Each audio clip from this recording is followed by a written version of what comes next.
Viewers, आप देख रहे हैं ज़ारा डिजिटल। मैं हूं नौशीन तारिक। कल जो है वो सियासी मंजरनामे में उस वक्त हलचल मची जब अडियाला से एक फैसला आया, अली अमीन गंडापुर आउट और सुहेल आफरीदी इन। इस पर पीटीआई के अंदर भी और बाहर भी जो है वो क्रिटिक्स भी हैं, कुछ सपोर्टर भी हैं और डिफरेंट किस्म के तबसरे किए जा रहे हैं। हर तबसरा अपने अंदर एक सवाल है और उसको एड्रेस होना चाहिए पाकिस्तान की पॉलिटिक्स के अंदर। इसके इनसाइट्स क्या हैं, इस पर हम बात करेंगे और इसके लिए मेरे साथ मौजूद होंगे सीनियर सहाफ़ी तज्ज़ियाकार हसन अय्यूब खान साहब। अस्सलाम वालेकुम। वालेकुम अस्सलाम, क्या हाल है आपका? मैं ठीक। बड़ी अच्छी खबरें आ रही हैं, बड़ा खुश हूँ, बड़ा खुश हूँ। क्या अच्छी खबरें आ रही हैं? अच्छा, आज मेरे लिए तो बड़ा मुबारक दिन है। अच्छा, हाँ, एक तो देखिए ना, वो भगोड़ा आदिल राजा, हाँ, उनको भी सजा हो गई। ठीक है, उसको सजा तो नहीं, जुर्माना हो गया। जुर्माना हुआ, लेकिन जुर्माना जो ब्रिगेडियर रिटायर्ड राशिद नसीर साहब ने उसके ऊपर हद के इज्जत का केस किया था, royal court of justice London में उसकी हियरिंग हुई थी। उसमें आदिल राजा को कहा गया था कि आप इसका एविडेंस दें। उसने एविडेंस नहीं दिया। उसने कहा जी मैंने पब्लिक इंटरेस्ट के अंदर ये वीडियोस की हैं। ये यूट्यूब की 9 वीडियोस ने की थी, मुसलसल इल्जाम तराशियां की थी, मुसलसल इल्जाम तराशियां की थी। इलेक्शन के ऊपर असरअंदाज होने की इल्जाम आयद किया था ब्रिगेडियर रिटायर्ड राशिद नसीर के ऊपर। इंसानी हकूक की खिलाफ वर्जियों के इल्जाम आयद किए थे। वो तमाम के तमाम इल्जाम जो हैं वो झूठे साबित हो गए। अपने एविडेंस के बजाय इस शख्स ने शाहीन सेबाई, एक चवल जो कि उम्र बड़ा सीनियर हो गया, और एक दूसरा वो भैंगा, ये क्या नाम है इसका, शहजाद अकबर, इन दो को बतौर गवाह इसने पेश किया। अदालत ने इनकी गवाहियां उठा के रद्दी की टोकरी में फेंकी और ये काबिल एतमाद इनकी गवाहियों को करार नहीं दिया। ये बातें यहां पर बढ़ के मारते हैं यूट्यूब पर बैठकर। असल असलियत इनकी ये है, शाहीन सेबाई की असलियत भी ये है, शहजाद अकबर की भी जो है असलियत ये है, और ये आदिल राजा की असलियत भी ये। आदिल राजा की असलियत में एक चीज और शामिल कर लें कि ये जिस तरीके से मार्का हक के दौरान ये इंडियन चैनल्स पर जाकर पाकिस्तान के खिलाफ जो है वो अपनी जो जहरीली जुबान है उससे जहर उगलता रहा, तो आई एम वेरी हैप्पी कि इसको बेसिकली अब अदालती अखराजात की मद में 3 लाख पाउंड और ब्रिगेडियर राशिद नसीर को 50,000 पाउंड देना अदा करना होगा, जो कि 3.5 लाख पाउंड मजमूई तौर पर बनता है, जो कि पाकिस्तानी करेंसी में अगर उसको कन्वर्ट करें वो तकरीबन 14 करोड़ रुपए बनते हैं। तो 14 करोड़ रुपए देने के बाद इससे बंदा पूछे हुनर आरामी। इसका मतलब जो बाहर लोग बैठकर अपना यूट्यूब चलाने के लिए, मतलब उसको करने के लिए कर रहे थे, वो भी अब नहीं कर सकेंगे। जारी बात है ना, ये वो शख्स है। देखिए, इसको मौका मिला, 4 दिन इसकी हियरिंग हुई है, 2022 से केस फाइल हुआ, 2025 में फैसला आ रहा है। देखिए, वहां पर जुडिशियल सिस्टम ऐसा है जिस पर आप आंखें बंद करके एतमाद कर सकते हैं। जो बरतानिया का जुडिशियल सिस्टम है वो पूरी दुनिया उसको क्रेडिबल मानती है। वो कहते हैं जी कि वहां पर इंसाफ की फराहमी यकीनी बनाई जाती है। और मैं खुद बरतानिया के अंदर रहा हूं। बरतानिया का जो अदालती निजाम है उसके ऊपर कोई शख्स असरअंदाज नहीं हो सकता। अभी आप देख लें कि वहां पर जो मजहबी बुनियादों के ऊपर जिस तरीके से यहाँ पर वो राइट्स हुए थे, क्या नाम है, सॉरी, नस्ली बुनियादों के ऊपर जो राइट्स हुए थे अभी बरतानिया के अंदर पीछे, उन्होंने 24 घंटे अदालतें चली है, 1 दिन में सजा सुनाई है, ठीक है। और देखो उसके बाद कोई जो है वो मामला जो है वहां ठंडे नहीं होंगे। तो अदालतें जब काम करती हैं तो इस तरीके से काम करती हैं, हमारी तरह नहीं जिससे जजेस की यूनियन बन जाती है।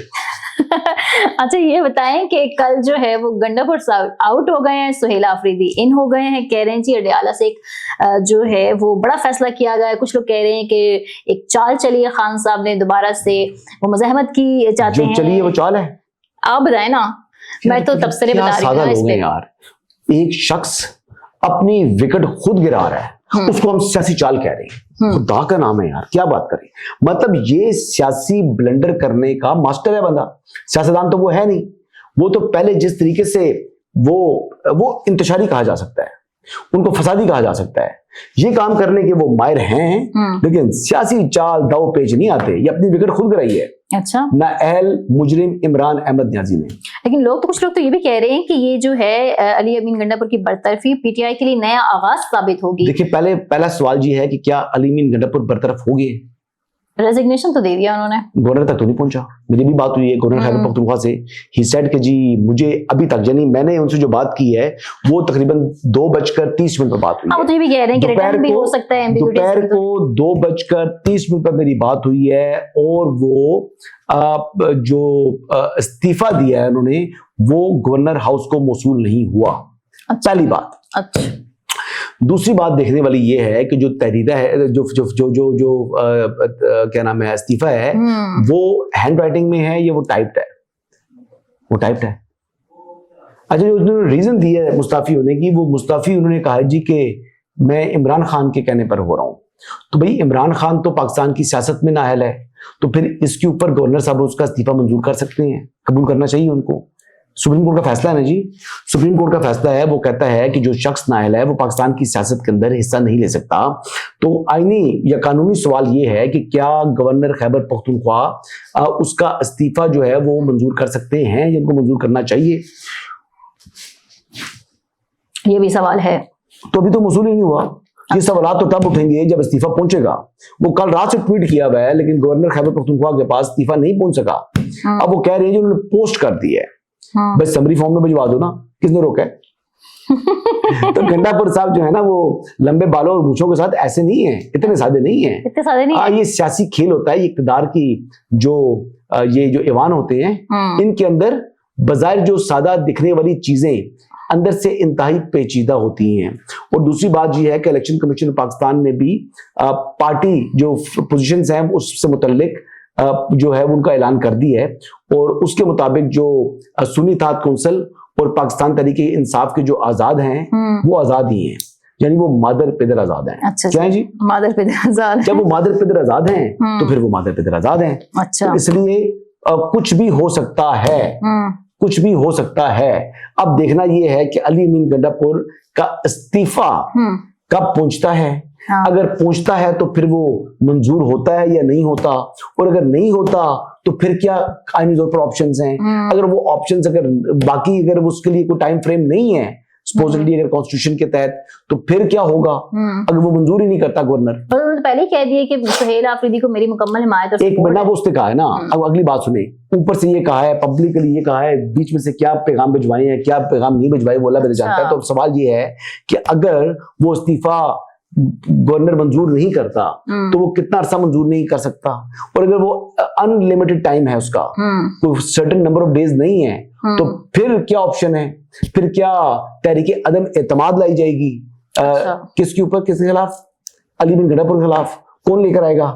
पीटीआई। अच्छा। तो वो कितनी इज्जत की बात होगी कि तहरीके इंसाफ अपने ही वज़ीर आला के खिलाफ खुद ही तरीके अदम एतमाद लेकर आ रही है। तो ये चीज भी देखने वाली है। तो पिक्चर अभी बड़ी बाकी है। आप लोग बड़े सादे हैं, मैं सियासत को बड़ा पुराना जानता हूँ, मैं बड़ा समझता हूँ। मैंने कल भी जब ये बात की, मैंने एक ना अपने जो यूट्यूब पर करता हूँ उसमें मैंने अपना एक और व्लॉग रिकॉर्ड कर लिया, और जिसमें मैंने कहा कि ये बड़े पेचीदा खेल होते हैं। और फिर उसके बाद अली मीन ने जो वो पोस्ट किया हुआ था इस्तीफा, अच्छा, तो वो सब ने कहा जी कि तो इस्तीफा दे दिया है, आपकी खबर गलत है, आप ये है वो है। तो अभी तो इस तरह आप देख लें कि कल नहीं तो परसों जो है वो इजलास बुला लिया जाएगा और फिर इंतखाब हो जाएगा वज़ीर आला का।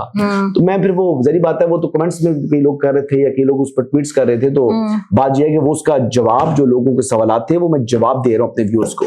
ठीक है कि जनाबे अली, पिक्चर अभी बाकी है, देखते जाएं भी होता क्या है। और एक बात जो है, मैं जो तमाम व्यूअर्स को याद रखनी चाहिए कि खैबर पख्तूनख्वा में जो नई हुकूमत का क़याम है, इससे मुतल्लिक रावी इस वक्त भी चैन लिख रहा है।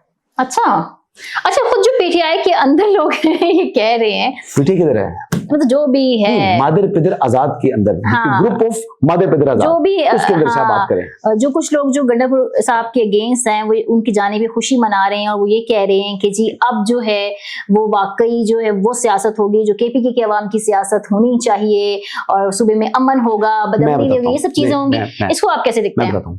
एक सियासी नो मौलूद जो पहली मर्तबा रुकने सूबाई असम्बली बना, उसको बने हुए 1 साल और कुछ माह हुए, उस शख्स की कोई पॉलिटिकल हिस्ट्री नहीं है। इंसाफ स्टूडेंट फेडरेशन में जो स्टूडेंट यूनियन के लीडर्स होते हैं या इस तरह के लोग होते हैं, तो उनका जो पॉलिटिकल एक्सपीरियंस होता है वो सिफर होता है। पहले जो तोहफा दिया उन्होंने परवेज खटक साहब, उसके बाद आगे परवेज खटक को भी चलने नहीं देते थे, उसके ऊपर बहुत ज्यादा जो है ना वो बीच में इंटरवेंशंस थी। उसके बाद आगे महमूद खान, अब महमूद खान के बाद आ गया गंडापुर। तो देखिए ना, परवेज खटक बेहतर था, उसके बाद जरा जो है ना वो मतलब नालायक कंसिडर करते थे महमूद खान को, लेकिन महमूद खान आ गए। फिर उनसे नालायक था अली बिन गंडापुर, और अली बिन गंडापुर तो लोग कहते थे हद हो गई है, मतलब इसके आगे क्या करेंगे, लेकिन खान साहब ने कहा ना चलना, मैं आपको इससे भी नीचे जाकर दिखाता हूँ। तो उससे भी नीचे जाकर उन्होंने अपना उम्मीदवार नॉमिनेट किया। लगता है कोई अपना को पुराना गुस्सा है उनको खैबर पख्तूनख्वा के हवाले से, उनके अवाम से, कि उनसे वो अपनी दुश्मनी या बदला ले रहे हैं। कुछ लोग तो बड़े पॉजिटिव भी देख रहे हैं ना कि एक आम कारकुन को वजीर आला बनाना, एक यंग लॉर्ड को लाना। मैडम वो आम कारकुन नहीं है, वो उसका ताल्लुक जिस एजेंसी से है वहां पर दहशतगर्दी के वाकयात हैं, वहां पर आपको उस दिन मैंने समझाया था कि पॉलिटिकल एलीट, क्रिमिनल्स और जो टेररिस्ट हैं, इनके आपस के अंदर जो है इनका एक गठजोड़ है। वहां पर आप ये गठजोड़ देखें, ये जो तीरा का जिक्र किया था, जिस पर आपने फौरन गर्दे का जिक्र कर दिया था, तो वो गर्दा ही जो है ना वो मामला, इस किस्म की चीजें जो इलीगल स्पेक्ट्रम है वहां से इस किस्म की वारदातें चल रही हैं। कोई इतने मासूम लोग नहीं है। उस शख्स का जिसका गवर्नेंस के ऊपर कोई एक्सपीरियंस नहीं है, उस शख्स को सूबा दे दिया जाए जिसके हालात इतने पेचीदा हैं, जहां पर हमारे जो गवर्नेंस के गैप्स हैं, जो उनकी यानी डेफिशिएंसीज हैं, उसको हमारी अफवाज अपने खून से पुर कर रही हैं, उन गैप्स को उनको फिल कर रही हैं। तो बात यह है कि कब तक ये मामला चलेगा। इसलिए मैं आपको बता रहा हूं कि जो मिर्जा आफरीदी साहब हैं, उनका मिर्जा सुहेल आफरीदी, हाँ जी, मिर्जा नहीं सुहेल आफरीदी साहब, वो जी सुहेल आफरीदी साहब हैं। सुहेल आफरीदी साहब को नॉमिनेट तो कर दिया नाहल इमरान अहमद नियाजी, मुजरिम जो कि 14 साल सजा हुई थी, जिनको इस वक्त अडयाला जेल के अंदर कैद हैं और सेंटेंस सर्व कर रहे हैं करप्शन और करप्ट प्रैक्टिस की। उनका जो ये फैसला है ये इम्प्लीमेंट होता मुझे मुमकिन दिखाई नहीं दे रहा। अच्छा, हाँ, मुझे काफी इफ एल्स एंड बट्स इस वक्त मौजूद हैं। मैं कोई खुदाई दावा नहीं कर रहा, लेकिन इसमें बात यह है कि काफी ऑब्स्टिकल्स हैं अभी। कहते हैं कि काफी मुश्किलात है रास्ते के अंदर। अब देखते हैं, सियासी जोड़ तोड़ है, कुछ ना कुछ होगा। मेरे आज सुबह अमीर मुकाम साहब से बात हुई, मेरी गवर्नर साहब से बात हुई, मेरी एक दो लोगों से और बात हुई। मौलाना साहब तो कहते हैं, सॉरी आपकी बात कर रही, मौलाना साहब तो कहते हैं अगर सूबे के अंदर उनको अपनी बदअमनी और करप्शन का एहसास हो गया तो पीटीआई ने अच्छा किया। तो वो मौलाना के लिए और फैसल करीम कुंडी के लिए तो विन विन है ना जी। विन विन है, उनके लिए तो विन विन इसलिए हासिल है कि अली अमीन गंडापुर जो कि उन्हीं की कॉन्स्टिट्यूंसी में उनके मध्य मुकाबला इलेक्शन लड़ता है, जो इन दोनों से मुतल्लिक घटिया जुबान इस्तेमाल करता है। वैसे खाकसार को भी उसने 50 करोड़ रुपए हर जाने का दावा किया हुआ है, लेकिन मैं कहूंगा कि अली अमीन गंडापुर इस जो चॉइस है उससे कंपैरेटिवली बेहतर था। वैसे अली अमीन गंडापुर भी खैबर पख्तूनख्वा की आवाम के साथ जो है ना वो जुल्म था और बदला लेने वाली बात थी, बदला लेने वाली बात, सही है। अच्छा, आखिरी क्वेश्चन है मेरा कि अली अमीन गंडापुर के लिए इमरान खान साहब ने कहा है, वो मैं आपको बताती हूँ, कि ओहदे से हटाए जाने के बाद अली अमीन गंडापुर उस सियासत का हिस्सा बने जो कोई की आवाम की सियासत है। ये क्या प्रेडिक्ट करें इनके फ्यूचर के लिए खान साहब? अली अमीन गंडापुर फ्यूचर के लिए कोई प्रेडिक्ट नहीं कर रहे। अलीमा खान ने डोमिनेट किया और जो शिकायतें लगाई, सच्ची बातें की अलीमा ने जाकर अलीमा खान से मुतालिक, तो उन बातों का रिएक्शन दिया इमरान अहमद नियाजी जो कि डेला के चांसलर हैं, उनके कहने पर उन्होंने कर दिया। अच्छा। और उनको निकालने का हुक्म दिया। अब बात यह है कि जो इस्तीफा लिखा है उसमें वो कह रहे हैं कि इमरान अहमद नियाजी साहब जो कि मेरे लीडर हैं, उनके कहने पर जो को अदालती फैसला कहता है कि वो सियासत में संग ले सकता, तो इसी बेस के ऊपर ही आप देख लें कि अब क्या होगा। पिक्चर अभी बाकी है, इंतजार फरमाएं। अपने लिए कौन के लिए मामला इतना जल्दी हल होता दिखाई नहीं दे रहा। ठीक है व्यूअर्स, हसन साहब कह रहे हैं अभी सिर्फ ट्रेलर था, पिक्चर अभी बाकी है। Thank you very much.